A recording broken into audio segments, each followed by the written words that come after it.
Pushpa 2 director Sukumar నివాసంలో IT సోదాలు కొనసాగుతున్నాయి. పుష్ప 2 దర్శకత్వానికి గాను సుకుమార్ లాభాల్లో వాటా తీసుకున్నట్లు ఐటీ అధికారులు గుర్తించారు. హైదరాబాద్ ఐటీ సోదాల్లో కీలక అంశాలు వెలుగులోకి వస్తున్నాయి. మైత్రి మూవీ మేకర్స్ నిర్వాహకులు రవిశంకర్, నవీన్లను విచారించింది ఐటీ. పుష్ప 2 మూవీ బాక్సాఫీస్ వద్ద భారీ లాభాలను రాబట్టినట్లుగా ఐటీ గుర్తించింది. వసూలుకు తగ్గట్లుగా ఐటీ చెల్లింపులు జరగలేదని కూడా నిర్ధారించింది. మైత్రి మూవీ మేకర్స్ బ్యాంకు లావాదేవీలు పరిశీలిస్తున్నారు అధికారులు. మరొక నిర్మాత ఇంట్లో కూడా ఐటీ సోదాలు కొనసాగుతున్నాయి. ఇటీవల విడుదలైన సినిమాలు ఆదాయ వ్యయాలపై విచారిస్తోంది ఐటీ. వచ్చిన లాభాలకు చెల్లించిన పన్నులకు భారీ వ్యత్యాసం ఉన్నట్లుగా ఐటీ శాఖ గుర్తించింది.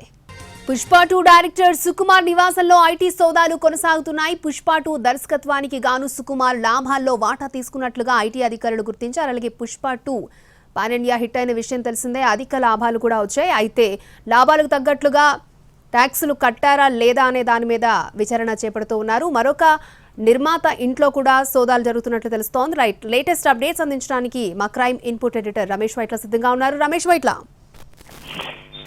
ఇప్పుడు హైదరాబాద్ లో మొత్తం 8 చోట్ల ఇంకా ఐటీ సోదాలు కొనసాగుతున్నాయి. అయితే ఇప్పుడు తాజాగా చూసినట్లయితే మార్నింగ్ నుంచి Pushpa 2 director, Pushpa 1 and 2 director అయిన సుకుమార్ ఇంట్లో కూడా ఐటీ సోదాలు చేస్తూ ఉన్నారు. దీంట్లో అయితే పుష్ప సినిమా సంబంధించి షేర్లు తనకు ఉన్నట్లుగా అధికారులు గుర్తించారు. అయితే షేర్లకు సంబంధించి వాటా ఎంత ఉంది, దానికి సంబంధించి ట్యాక్స్ చెల్లించారా లేదా అనే విషయం కూడా తెలుసుకునే ప్రయత్నం చేస్తున్నారు. అయితే వాటాలకు సంబంధిస్తే సుకుమార్ తో పాటు మరికొంతమంది కూడా వాటాలు ఉండడం జరిగింది.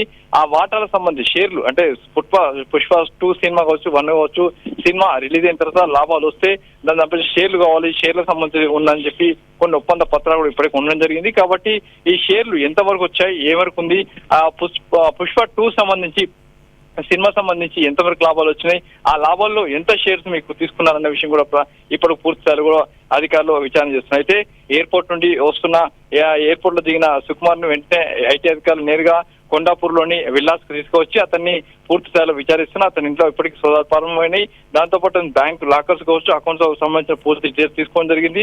అతనికి సంబంధించిన వ్యక్తిగత సిబ్బంది కావచ్చు, చార్టెడ్ అకౌంట్ కావచ్చు ఇప్పటికీ పిలిపించడం జరిగింది. పుష్ప 2 సంబంధించి లాభాలు పెద్ద ఎత్తున 1800 కోట్ల రూపాయలు బిజినెస్ చేసింది ఇప్పటికీ అధికారులు ప్రకటించున్నారు. కాబట్టి అందులో షేర్ల రూపంలో మీకు ఎంత వచ్చాయనే విషయంలో తెలుసుకునే ప్రయత్నం అటు ఐటీ అధికారులు చేస్తున్నారు. మరో చూసినట్లయితే ఇప్పటికీ అటు మ్యాంగో రామ్ కావచ్చు, మైత్రి కావచ్చు, లేకుంటే మరొక ప్రొడ్యూసర్ కావచ్చు, మొత్తంగా 3 దగ్గర కూడా ఇంకా సోదాలు కొనసాగుతున్నాయి. ఇప్పటికే ఒక ప్రొడ్యూసర్ సంబంధించిన కూతురింట్లో లాకర్స్, ఎలక్ట్రానిక్ లాకర్స్ తెరవడం జరిగింది. దాంట్లో కూడా పెద్ద ఎత్తున డాక్యుమెంటరీ కూడా బయటపడ్డట్టుగా అధికారులు గుర్తించారు. అయితే మొత్తంగా చూసినట్లయితే అటు సినిమాలు ఇటీవల కాలంలో విడుదలైన భారీ బడ్జెట్ తో నిర్మించిన సినిమాలు విడుదలై పెద్ద ఎత్తున లాభాలు వచ్చాయి. ఆ లాభాలకు సంబంధించి వ్యవహారంలో ఇప్పుడు ఐటీ అధికారులు సోదాలు నిర్వహిస్తున్నారు. ఈ సోదాలు కంక్లూజన్ ఇంకా కాలేదు. ఈ రోజు సాయంత్రం వరకు సోదాలు కూడా కొనసాగే అవకాశం అయితే కనబడుతుంది. ఓకే రమేష్ వైట్ల.